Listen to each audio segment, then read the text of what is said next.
மகர ராசிக்காரங்க இந்த வீடியோவை பார்த்துட்டு இருந்தீங்கன்னா தயவு செய்து கோவப்படாதீங்க. மகர ராசிக்காரரை பற்றி சில முக்கியமான விஷயத்தை தான் இந்த வீடியோவில் சொல்ல போகிறோம்.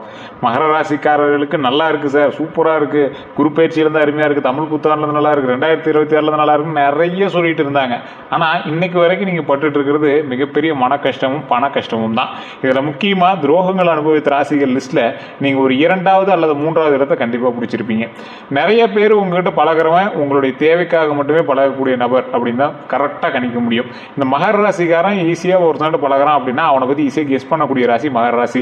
மகர ராசியில் பிறந்தவன் ஆன்மீக ரீதியான சில விஷயத்தில் கொஞ்சமாவது ஈடுபாடுகள் கண்டிப்பாக இருந்தே இருக்கணும்.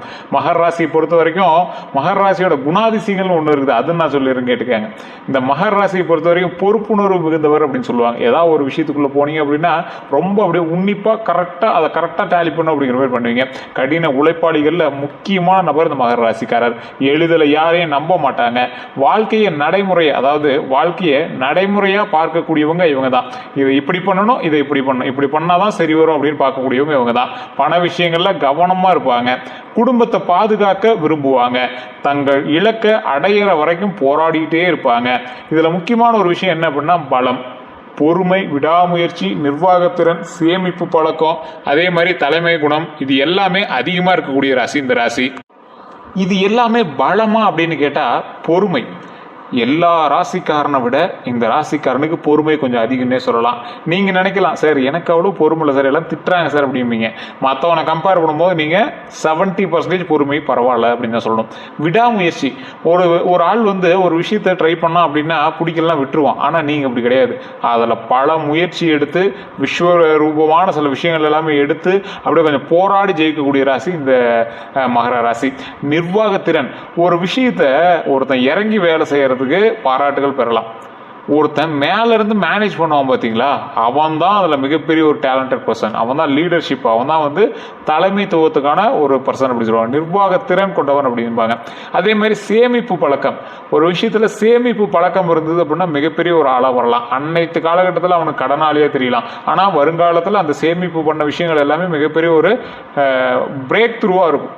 நீங்க பண்ணி வச்சிருந்த கஷ்டங்களுக்கெல்லாம் உடச்சி அந்த பிரேக் த்ரூவா இருக்கும் அந்த சேமிப்பு பழக்கம். அதே மாதிரி தலைமை குணம்.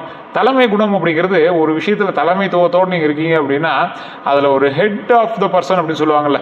100 பேர் இருக்கான், அந்த 100 பேருமே வேலை செய்யறவன் தான் ஹார்ட் ஒர்க்கர் தான். ஆனா அதுல ஒருத்தன் தான் ஸ்மார்ட் ஒர்க்கர். அந்த ஸ்மார்ட் ஒர்க்கர் தான் லீடர்ஷிப்ல இருப்பான். அந்த லீடர்ஷிப் திறன் யாருக்கு இருக்கு அப்படின்னு பார்த்தா இந்த மகர ராசிக்காரருக்கு தான். அவ்வளோ சீக்கிரம் இந்த தலைமை குணம் யாருக்கும் கிடைக்காதுங்க. இது ஒரு ரேர் பீஸ் அப்படின்னு சொல்லுவாங்க. அந்த சதுரங்க வேட்டையர் சொல்லுவாங்கல்ல, இது ரேர் பீஸ் செட்டியாரு அப்படிம்பாங்கல்ல ஒரு டைலாக். அது மாதிரி இந்த மகர ராசிக்கே உண்டான ஒரு தலைமைத்துவம் அப்படிங்கிறது, தலைமை குணம் அப்படிங்கிறது இந்த ராசிக்கு மட்டும்தான் பொருந்தும். எவ்வளோ பெரிய கூட்டங்கள் இருந்தாலும் அந்த கூட்டத்தை ஒரு ஈஸியா டேலி பண்ணி பேசியே மயக்கி அதை சரி வேற கொண்டு வந்து அதை ஒரு லைனுக்கு கொண்டு வர ராசி இந்த ராசி மட்டும்தான். பலவீனம் அப்படின்னா அதிகமா யோசிப்பது, உணர்ச்சிகளை வெளிப்படுத்தாம இருக்கிறது, பிடிவாதம், கொஞ்சம் பிடிவாத குணம் அதிகம், சில சமயம் தனிமையை விரும்பக்கூடிய நபர் அப்படின்னு சொல்லுவாங்க. இந்த பலவீனம் உங்களுக்கு மிகப்பெரிய ஒரு பிரச்சனை அப்படின்னு சொல்லலாம். நிறைய இடத்துல இந்த பலவீனம் உங்களை வச்சு செய்யுது. அதிகமாக யோசிக்கிறீங்க. ஒரு சின்ன மேட்ரு நடந்திருக்கும், அது மற்றவங்க லைஃப்பில் அதெல்லாம் காமனாக கடந்து போகிற விஷயம் தான். ஒரு சின்ன மேட்ரு உங்களை அப்படியே யோசிச்சுட்டே இருக்க வைக்கும். ஒன்றும் இல்லைங்க, நீங்கள் ஒரு நல்ல மைண்டில் இருக்கீங்க, பக்கத்து வீட்டுக்காரன் ஏதோ ஒரு சின்ன சண்டை போட்டுறான், அது அப்படியே உங்கள் மைண்டில் அப்படியே உறுத்திக்கிட்டே இருக்கும். ஒரு 2-3 நாளைக்கு ஃப்ரெண்ட்ஸ்லாம் சொல்லி குழம்புவீங்க, வீட்டிலாம் சொல்லுவீங்க, அது ஒரு மாதிரி உறுத்திட்டே இருக்கும். அதிகமாக யோசிக்கிறது. அதனால் உங்களுக்கு ஏதாவது ப்ளஸ் இருந்தது, யூஸ் இருந்தது அப்படின்னா பரவாயில்ல. எந்த யூஸுமே இல்லாமல் நீங்கள் யோசிக்கிறது தப்பு தானே. அதே மாதிரி உணர்ச்சிகளை வெளிப்படுத்தாமல் இருக்கிறது. எந்த ஒரு உணர்ச்சியும் நீங்கள் அவ்வளோ சீக்கிரம் வெளிப்படுத்த மாட்டீங்க. வெளிப்படுத்துறதுனால என்ன யூஸ் அப்படிங்கிற மாதிரி நினைப்பீங்க. அதுதான் உங்களுக்கு மிகப்பெரிய பிரச்சனையாக இதுக்கு முன்னாடி இருந்திருக்கு. ஸோ உணர்ச்சிகளை வெளிப்படுத்தக்கூடிய நபர்கள் அவ்வளோ சீக்கிரம் டென்ஷன் ஆக மாட்டாங்க, கோவப்பட மாட்டாங்க, ஈஸியாக ஒருத்தட்டு பேசிடுவாங்க. உங்களை யாராவது சொல்லிட்டா கூட நீங்கள் உங்களுக்குள்ளேயே குழம்பிக்குவீங்களா, உங்கள் ஃப்ரெண்ட்ஸை கூப்பிட்டு குழம்புவீங்களே தவிர அந்த இடத்துல உங்களோட உணர்ச்சிகளை வெளிக்காட்டவே மாட்டீங்க. இது இந்த ராசிக்கே உண்டான ஒரு மிகப்பெரிய ஒரு விஷயம் அப்படின்னு சொல்லலாம். அதே போல் பிடிவாதம். ஒரு விஷயத்தை எடுத்தால் அதை பண்ணியே ஆகணும், இதை செஞ்சே ஆகணும், இதை கை வச்சாச்சு, அதை தொட்டே ஆச்சு, அதில் ஏதாவது நம்ம ட்ரை பண்ணியே ஆகணும். இந்த மாதிரி ஒரு பிடிவாதம். அந்த பிடிவாதம் சில நேரத்தில் உங்களுக்கு ப்ளஸ்ஸையும் கொடுத்துருக்கு, சில நேரத்தில் மைனஸையும் கொடுத்துருக்கு. ஸோ அந்த ப்ளஸ்ஸை கொடுக்குற அன்னைக்கு நீங்கள் கொஞ்சம் இறங்கி போய் அதை வாங்குறீங்க, மைனஸை கொடுக்குற அன்னைக்கு அது மேலே நீங்கள் கோவப்படுறீங்க. ஆனால் அந்த இடத்துல நீங்கள் பொறுமையாக ஹேண்டில் பண்ணீங்க அப்படின்னா வெற்றி நிச்சயம். சில சமயம் தனிமையை விரும்புவது. கொஞ்சம் யோசிச்சு தனிமையை பொறுமையாக விரும்பினால் நன்மை நல்லதே, நன்மை நடக்கும் அப்படிங்கிறத மைண்டில் நல்லா யோசிச்சுக்கோங்க. அந்த சமயத்தில் கொஞ்சம் பொறுமையாக நிதானமாக செயல்பட்டால் வாழ்க்கை முக்கியமான ஒரு ஸ்டேஜுக்கு வரும்.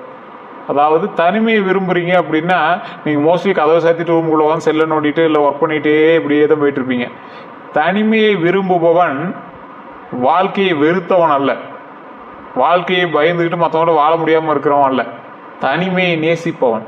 ஸோ இந்த மகர ராசிக்காரர்கள் அதிகமாக இப்படியே இருக்கிறதுனாலே அவன் வந்து ஒரு மாதிரி எல்லாம் ஊரில் திட்ட ஆரம்பிப்பாங்க, ஒரு மாதிரி வீட்டில் பேச ஆரம்பிப்பாங்க. ஆனால் வருமானமோ ஏதோ ஒரு வகையில் உங்களுக்கு வந்து ரொட்டேஷன் ஆகிட்டே தான் இருக்காது, ஒன்றும் பெரிய மைனஸ்லாம் இருக்காது. அதே போல் இந்த ராசிக்காரர்களுக்கு தமிழ் புத்தாண்டு 2026 சொல்லிட்டு இருக்காங்க. பாரம்பரிய ஜோதிடத்து கருத்தின்படி நிறைய விஷயம் சொல்லிட்டு இருப்பாங்க. தொழிலில் முன்னேற்றத்துக்கான வாய்ப்புகள் இருக்குது, அது உங்களுக்கு முன்னாடி இருந்தே தெரிஞ்சிருக்கும். தெரியாதவங்களுக்கு இனி வரக்கூடிய காலகட்டங்கள்லாம் அமையும். பழைய தடைப்பட்ட வேலைகள் முடிவடையும். தடைப்பட்ட வேலைன்னா என்ன, பெரிய பெரிய வேலை தடையானதெல்லாம் எல்லாமே முடிவடையும். வருமானத்தில் படிப்படியாக உயர்வு உண்டு. குடும்பத்தில் நல்ல செய்திகள் உண்டு. வீடு அல்லது வாகனம் தொடர்பான திட்டங்கள் வந்து நல்ல ஒரு முன்னேற்றத்தை கொடுக்கும். அதே போல் குரு பயிற்சி பலன் அப்படின்னு பார்க்கும்போது குரு பயிற்சியிலிருந்து தான் அந்த மகராசிக்கு நல்லது அப்படின்னு நிறைய பேர் சொல்லியிருக்காங்க. சரி சார், அந்த குரு பயிற்சி பற்றி சொல்லுங்கள் தெரிஞ்சுக்கலாம் அப்படின்னா, குரு பயிற்சியால் கல்வி தொடர்பான முன்னேற்றம் உண்டுங்க.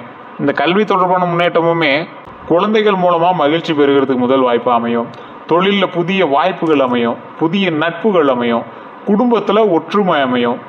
கிடைக்கக்கூடிய நன்மைகள் எல்லாமே ஒரு பெருவிதமாக நன்மைகளாக வெளியே வருங்க. புதிய நட்புகள் அப்படின்னு பார்க்கும்போதுங்க, வாழ்க்கையில் ஒரு மிகப்பெரிய ஒரு சக்ஸஸை கொண்டு வரதுக்கு சில நட்புகள் உறுதுணையாக இருக்கும்.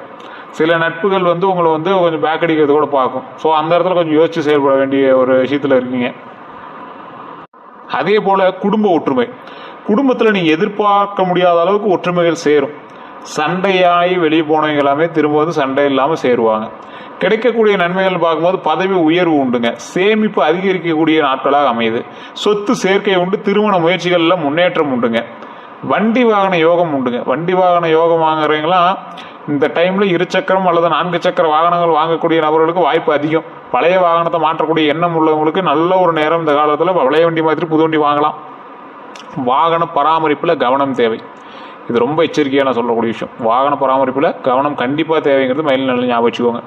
அதே போல் வாகனம் வாங்கும்போது நிதி நிலையை கருத்தில் கொள்ளுங்க. இப்போ இது தேவைதானா, இந்த பட்ஜெட்டுக்கு இது தேவைதானா, உங்கள் கையில் இருக்கிற பட்ஜெட்டை மீறி நீங்கள் லாக் ஆகுறீங்களா, ஓரளவுக்கு சரியாக இருக்குமா, பரவாயில்லையா அப்படிங்கிறதுல கருத்தில் வச்சுக்கிட்டு அடுத்து செயல்படுங்க. அவசர முடிவுகளை தவிருங்க. அதாவது அவசர முடிவுகளை தவிர்த்துக்கிறது ரொம்பவே நல்லது. திருமண பலன் அப்படின்னு பார்க்கும்போது திருமண வயதில் இருக்கிறவங்களுக்கு நல்ல பேச்சுவார்த்தைகள் உருவாகலாம். நல்ல பேச்சுவார்த்தைகள் உருவாகக்கூடிய ஒரு காலகட்டம். குடும்ப சம்பந்தம் கிடைக்க வாய்ப்புகள் உண்டு. அதே போல் தாமதமாக இருந்த திருமண முயற்சிகள் நகரலாம். கொஞ்சம் அப்படியே ஸ்லோவாக இருந்தது எல்லாமே அப்படியே கொஞ்சம் கொஞ்சமாக சரியாயிட்டே வரும். ஏற்கனவே திருமணமானவங்களுக்கு குடும்ப ஒற்றுமை அதிகரிக்கும். துணையுடன் புரிதல் வளருங்க. குழந்தை பாக்கியம் உண்டாகும். குழந்தை பாக்கியம் அப்படிங்கிறது குழந்தை தொடர்பான நல்ல செய்திகள் வரும். அது நிறைய பேருக்கு தெரியாத ஒரு விஷயம். நான் அதை தெளிவாக சொல்கிறேன். நிறைய ராசிகள் இதை ட்ரை பண்ணுவாங்களா என்னன்னு தெரியல. இந்த ராசி கண்டிப்பாக ட்ரை பண்ணுவாங்க. ஆனால் இது எல்லா ராசிக்குமே பொருத்தமான ஒன்று தான். குழந்தை பாக்கியம் அல்லது திருமண விஷயங்களுக்கு ஒரு 2 விஷயத்துக்குமே சில கோயில்கள் சொல்கிறேன். அந்த கோயிலுக்கு கண்டிப்பாக போயிட்டு வாங்க. திருமண வாழ்க்கையில் குடும்ப ஒற்றுமை அதிகரிக்கிறதுக்கு, துணையுடன் புரிதல் வளர்கிறதுக்கு ஒரு அற்புதமான கோவில் இருக்குது அப்படின்னா, நாமக்கல் மாவட்டம் திருச்செங்கோடு அப்படிங்கிற இடத்துல திருச்செங்கோடு மலை மீது அமர்ந்துள்ள அர்த்தநாரீஸ்வரர் ஆலயம். சமீபத்தில் தேர் திருவிழா கூட நடந்ததெல்லாம் வீடியோவில் பார்த்துருப்பீங்க. அந்த ஆலயம் ரொம்ப பிரசித்தி பெற்ற ஆலயம். பல 1000 வருடங்களுக்கு முன்பு இருந்து அந்த கோவில் இருக்குது. வெள்ளை தசபாசானத்தால் செய்யப்பட்ட அர்த்தநாரீஸ்வரர் மற்றும் செங்குட்டு வேலவர் அப்படின்னு சொல்லுவாங்க. செங்கோடு வேலவர் அப்படிம்பாங்க. அதாவது திருச்செங்கோடு அப்படிங்கிறது தான் ஊர் பேர். அந்த மலை பேர் செங்கோடு. செவ்வ வடிவில் இருக்குமா, சிகப்பு கலரில் இருக்குமா அந்த மலை. அதில் நீங்கள் மலை ஏறி போனீங்க அப்படின்னா 1200 படிக்கட்டுகள். ஏறும்போது நடுவில் ஒரு பாம்பு, ஒரு சிலை இருக்கும். 60 அடிக்கு பாம்பு இருக்கும். அந்த சாமியை வணங்கிட்டு போவாங்க. மேலே பால் அபிஷேகம் அது நல்லா பண்ணுவாங்க. அங்கங்கே பாம்பு உருவங்கள் பதிக்கப்பட்டிருக்கு அந்த மலையில். பஸ்ஸே மேலே போகுது. பஸ் தனியாக ரூட்டும் இருக்குது. அது வழியாகவும் நீங்கள் வந்து பஸ்லேயே போய்க்கலாம். முடியாதுங்க எல்லாமே அதில் கூட போயிட்டு வரலாம். படிக்கட்டு ஏற முடியலைங்கிறீங்க, அதில் கூட போயிட்டு வரலாம். மேலே போனீங்க அப்படின்னா அர்த்தநாரீஸ்வரர், அதாவது சிவனும் பார்வதியும் சேர்ந்து ஒரே உருவத்தில் காட்சி கொடுக்குறாங்க. அதில் காலில் வந்து ஒரு காலில் கொலுசும் ஒரு காலில் நார்மலாக ஜென்ஸ் இருக்கிற மாதிரி இருக்கும். அப்படி பார்க்கும்போது பூஜை பண்ணும்போது ஒரு காலில் அந்த துணியை மட்டும் அப்படியே லைட்டாக அப்படி தூக்கி அந்த காலில் இருக்கிற கொலுசை காட்டுவாங்க பூஜை பண்ணும்போது. அது ஒரு மிகப்பெரிய ஒரு விஷயம். அந்த முகத்தை வந்து மழுகுன மாதிரி இருக்கும். அப்படியே கையில் அப்படியே மொழுகி இருக்கிற மாதிரி இருக்கும். அந்த முகம் வந்து தெரியாது. கண், மூக்கு அதெல்லாம் வந்து அதில் தெரியாத மாதிரி இருக்கும். அப்படியே அந்த சிலையை பார்க்கும்போது ஒரு சிலிர்ப்பு ஏற்படும். அர்த்தநாரீஸ்வரர் சிலை அவ்வளோ ஒரு பிரம்மாண்டமான சிலை, அவ்வளோ ஒரு அற்புதமான சிலை. அந்த சிலையும் அதற்கு பக்கத்துலேயே கொஞ்சம் தூரத்துலேயே இப்போ ஒரு சன்னதி இருக்குது. அது வந்து திருச்செங்கோடு செங்கோடு வேலவர் அப்படின்னு அழைக்கக்கூடிய முருகரனுடைய சன்னதி. அதுலேயுமே வந்து பார்த்தீங்கன்னா வெள்ளை தவசபாசானத்தால் செய்யப்பட்ட சிலை. முகம் வந்து அப்படியே சாஃப்டாக இருக்கும். ரைட் கைக்கு பக்கத்தில் கைக்கு பக்கத்தில் சேவல் இருக்கிற மாதிரி ஒரு வடிவம் கொண்டிருக்கும். இந்த சிலை 2 சிலைகளும் வெள்ளை தசபாசானம். அதே போல் எங்கேயுமே கிடைக்காத ஒரு விஷயம் என்ன அப்படின்னா, மேலே கொஞ்சம் தூரத்தில் உச்சி பிள்ளையார் கோயில் இருக்கும். அதாவது குடும்ப சமேதர்கள் சக்தியும் சிவனும் 2 மகன்களும் குடும்பமாக சேர்ந்து ஒரு இடத்துல காட்சி கொடுக்குறாங்க. பிரச்சனைகள் தீர்வதற்கும் குடும்பமாக ஒன்றிணைந்து வாழ்வதற்கும் திருமண சம்பந்தமான சிக்கல்கள் தீர்வதற்கும் திருமணமானவர்கள் எப்பொழுதும் சேர்ந்து உலா வருவதற்கும் மகிழ்ச்சியாக இருப்பதற்கும் ஒரு சிறந்த கோவில் அந்த இடம். போயிட்டு இருந்தீங்கன்னா இப்போ கல்யாணத்தில் இருக்கிற அத்தனை பிரச்சனையும் சால்வ் ஆகும். கல்யாணம் நடக்காதவங்க கல்யாணம் நடக்கும். கல்யாண ஆணையங்களுக்கு பிரச்சனைகள் இருந்தால் அது சால்வ் ஆகும். ஒன்றிணைந்து சந்தோஷமாக வாழக்கூடிய ஒரு தருணம் உருவாக்கி கொடுக்கும். அந்த அளவுக்கு ஒரு அற்புதமான ஸ்தலம். கண்டிப்பாக அந்த கோயிலுக்கு போயிட்டாங்க மிகப்பெரிய ஒரு சந்தோஷமான சில விஷயங்கள் எல்லாமே நடக்கும். மகிழ்ச்சியான விஷயங்கள் எல்லாமே நடக்கும். அதே போல் குழந்தை பாக்கியத்துக்கான சில கோயில்கள் நிறைய பேர் கேட்டிருந்தீங்க. மகர ராசிக்காரர்கள் எந்த ராசிக்காரர்களுமே இதை பார்த்துருக்கீங்க அப்படின்னா கண்டிப்பாக அந்த கோயில்களுக்கெல்லாம் போயிட்டு வாங்க. ஃபஸ்ட்டு திருவண்ணாமலை போய் வழிபட்டுட்டு பக்கத்தில் இருக்கக்கூடிய மேல்மலையனூர் அந்த கோயில் எல்லாரும் தெரியும் நினைக்கிறேன். அங்காள பரமேஸ்வரி கோயில் அமாவாசைக்கெல்லாம் அந்த இடத்துல நீங்கள் நகர முடியாது, அவ்வளோ கூட்டம் இருக்கும். எலுமிச்சி பழத்தில் கற்பூரம் ஏற்றி ஊஞ்சலில் ஆடிட்டு இருக்கக்கூடிய அங்காள பரமேஸ்வரிக்கு கற்பூர தீரம் இந்த கற்பூர தீரம் காட்டுவாங்க. கிட்டத்தட்ட அப்ராக்சிமேட்டாக இந்த இடத்துக்கு போனீங்கன்னா அப்போ 1 லட்சம் பேர் பார்க்கலாம். அவ்வளோ க்ரௌடு இருக்கும். நீங்கள் ஃப்ரீ நாளில் மனசு நிறைய போய் வழிபட்டுவாங்க. அங்கே இருக்கக்கூடிய அங்காள பரமேஸ்வரி வெளியே அமர்ந்திருக்கக்கூடிய பிரியாண்டி சம்மனையை வழிபட்டுட்டு அந்த இடத்துல வழிபட்டு வந்தீங்க அப்படின்னா மிகப்பெரிய நன்மை உண்டு. அந்த இடத்துல வழிபட்டுட்டு அடுத்த சில நாட்கள்லையோ இல்லை அன்னைக்கே கூட முடிஞ்சது அப்படின்னா பழனியில் இருக்கக்கூடிய திரு ஆவினன்குடி கீழே இருக்கும், மலை அடிவாரத்துலேயே இருக்கும். சும்மா இந்த மலை ஏறக்கூடிய வாசல்லேருந்து சும்மா ஒரு 200 மீட்டர் டிஸ்டன்ஸ்லேயே முன்னாடியே இருக்கும். அதுதான் வந்து 3ஆம் படை வீடுன்னு கருதப்பட்ட ஸ்தலம். கீழே இருக்கக்கூடிய திரு ஆவினன்குடி அப்படிங்கிற கோவில். குழந்தை வடிவிட முருகர் இருப்பார். அந்த வேலப்பூர் முருகர் வந்து வழிபட்டுட்டு அப்படியே மேலே நடந்து போய் மேலே இருக்கக்கூடிய முருகர் பாலதண்டாயுதபாணி சுவாமி மேலே இருக்கக்கூடிய முருகரையும் வழிபட்டு வந்தீங்க அப்படின்னா குழந்தை பேரினால் தடை உள்ள தம்பதிகளுக்கு குழந்தை பேர் கிடைப்பதற்கு ஒரு அற்புதமான ஸ்தலம். அது ஆக்சுவலாக பழசில் ஒரு வைத்தியசாலையாக செயல்பட்டு இருந்த ஒரு விஷயம். புலிப்பாணி சித்தரால் உருவாக்கப்பட்ட ஒரு விஷயம் அந்த இடத்துல நடந்தது. அதுக்கு தான் போகர் வந்து அந்த சிலையை உருவாக்கினார். அதுக்காக தான் அந்த புலிப்பாணி சித்தரினுடைய அருளும் அதில் இருக்கிறதுனால அவருக்கு நன்றி சொல்லும் விதமாக பாலனாக ஒரு சிலையை உருவாக்கி அந்த தண்டம் அப்படிங்கிற இடத்த பயன்படுத்தி புலிப்பாணியோட ஆசையோட, அதாவது புலிப்பாணி அப்படின்னா புலி மீது ஏறி நீர் கொண்டு வந்தவர். பாணிங்கிற தண்ணி, புலி மீது ஏறி நீர் கொண்டு வந்தார். எதுக்கு நீர் கொண்டு வந்தார்? அந்த சிலையை செய்வதற்கு நீர் கொண்டு வந்தார். அதற்காக அவருக்கு ஒரு மிகப்பெரிய ஒரு பெயர் சூட்டுதலாக அந்த சிலைக்கும் அதே பெயரை சூட்டினாங்க. பாலன் அப்படின்னா என்ன? ஒரு குறிப்பிட்ட குழந்தை வயசில் இருக்கக்கூடிய சிலை. தண்டம் அப்படின்னா இடம்.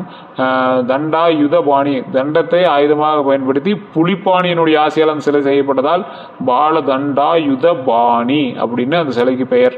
ஸோ இன்றைக்கி நீங்கள் போனீங்க அப்படின்னா பஞ்சாமிரத்தில் போடலாம் அந்த பெயரோடு இருக்கும். கீழே பார்த்தீங்க அப்படின்னா அடிவாரத்து பக்கத்திலே புலிப்பாணி சித்தரனுடைய ஜீவசமாதிகளும் அதனுடைய மடமும் இருக்கும். ஸோ அந்த இடத்துல நீங்கள் பார்த்துட்டு மேலே போய் முருகர் வழிபட்டு சைடில் பார்த்தீங்க அப்படின்னா போகனுடைய சன்னதி இருக்கும். அதில் இன்றைக்கி புலிப்பாணி சித்தரனுடைய கருவடி வாரிசுகள் தான் வந்து பூஜை பண்ணுறதா இன்னும் பூஜை பண்ணிகிட்டு இருக்காங்க. ஸோ மிகப்பெரிய ஒரு அற்புதமான ஸ்தலம் அது. போய் அந்த இடத்துல வழிபட்டு குழந்தை பேருக்காக நீங்கள் வழிபட்டு வந்தீங்க அப்படின்னா அவ்வளோ அற்புதமான சில வாய்ப்புகள் கிடைக்கும். குழந்தை பேருக்காக வெயிட் பண்ணுறீங்களா? தமிழ்நாட்டிலேருந்து போகிற க்ரௌட்லாம் கம்மி. கேரளாவிலேருந்து போய் பாருங்கள், அவ்வளோ க்ரௌடு வரும், அவ்வளோ கூட்டம் வரும் அந்த முருகரை பார்க்க. அவ்வளோ சக்தி எல்லாம் தெரிஞ்சுட்டு தான் அந்த இடத்துக்கு வந்துட்டுருக்காங்க. கண்டிப்பாக அந்த இடத்துக்கு போயிட்டாங்க, மிகப்பெரிய நன்மை உண்டு. அதே போல் கல்வியில் முன்னேற்றம் உண்டு, குழந்தை தொடர்பான நல்ல செய்திகள் உண்டு, குழந்தைகளினுடைய சாதனைகளால் மகிழ்ச்சி உண்டு அப்படிங்கிறது ஞாபகம் வச்சுக்கோங்க இந்த மகர ராசிக்காரங்க. அதே போல் அடுத்த 12 நாட்கள்னு பார்க்கும்போது இது உறுதியான கணிப்பு இல்லை, பொதுவான வழிகாட்டல் அப்படின்னு கூட சொல்லலாம். முதல் 4 நாள் பணிகளில் வேகம் அதிகரிக்குங்க. பழைய நண்பர்கள் தொடர்பு உண்டாகும். பழைய நண்பர்கள் மூலமாக பல நன்மைகளும் உண்டு, சின்ன சின்ன டிராபேக்கும் உங்களுக்கு உண்டு. அதை ஞாபகம் வச்சுக்கோங்க. அடுத்த 4 நாட்களில் செலவுகளில் கவனமாக இருங்க, ரொம்ப கவனமாக இருக்கணும். குடும்ப விஷயங்களில் பொறுமை தேவை. அடுத்த கடைசி 4 நாள் உங்களுக்கு பார்க்கும்போது புதிய வாய்ப்புகள் உண்டாகுது, நல்ல தகவல்கள் உண்டாகுது.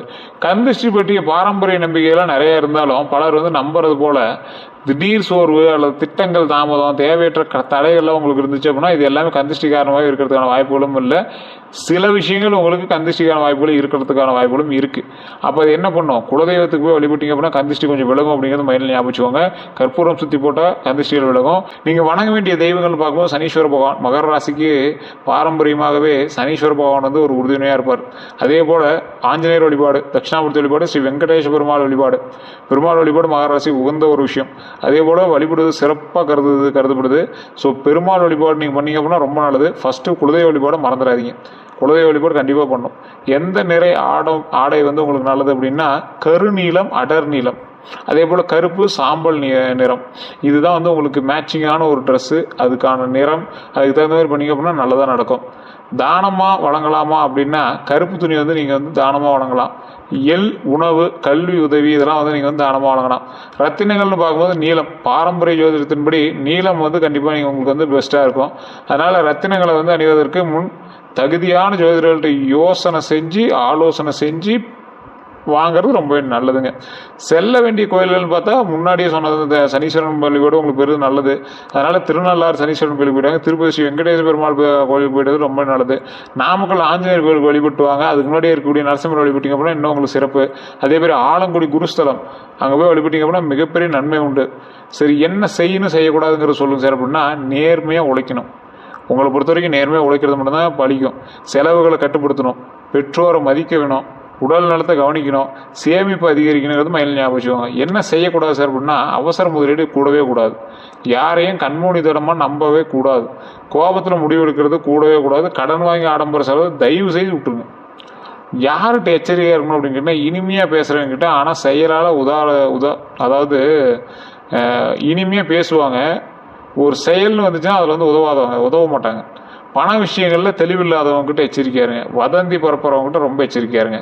அதே போல் சுவாரஸ்யமான விஷயங்கள் அப்படின்னு பார்த்தா மகர ராசிக்காரர்கள் வாழ்க்கையின் பிற்பகுதியில் அதிக வெற்றியை வந்து காண்பவர்களாக சில இடத்துல கருதப்பட்டாலும் சில இடத்துல நிறைய தோல்விகளை சந்திச்ச ஒரு வெற்றிமான் அப்படின்னு தான் சொல்ல முடியும். இவர்கள் கட்டுப்பாடும் ஒழுக்கமும் கொண்டவர்களாக கண்டிப்பாக இருப்பாங்க. பல மகர ராசிக்காரர்கள் நிர்வாகம், வணிகம், கட்டுமானம், அரசு பணி, கணக்கியல் போன்ற துறைகளில் சாதிச்சவங்களாக இருப்பாங்க. அதே போல் கண்டிப்பாக ஒரு குறிப்பிட்ட ஸ்டேஜில் நீங்கள் வந்து அதெல்லாம் சாதிப்பீங்க. தோல்வியை வெற்றியாக மாற்றக்கூடிய மன வலிமை இவங்ககிட்ட முக்கியமான ஒரு பலமாக கருதப்படுதுங்க. இந்த ராசிக்காரர்களுக்கு மட்டும்தான் தோல்வி அடைஞ்சாங்க அப்படின்னா அடுத்து வெற்றி அடையாமல் விடவே மாட்டாங்க. ஒவ்வொருத்தரும் அப்செட்டாக எப்படி உட்காருவோம், ஆனால் இவங்க மட்டும் அப்செட்டே ஆக மாட்டாங்க. வெற்றியை கைப்பற்றி தான் நான் இருப்பேன் அப்படிங்கிற மாதிரி இருப்பாங்க. அதே போல் இந்த பேஜ் வரை சப்ஸ்கிரைப் பண்ணாமல் சப்ஸ்கிரைப் பண்ணிக்கோங்க. பதில் பெல் பண்ண மறக்காம ப்ரெஸ் பண்ணிக்கோங்க. ஃபேஸ்புக் பார்த்துக்கிட்டிங்கன்னா ஃபாலோ பண்ணிக்கோங்க. நன்றி நண்பர்களே.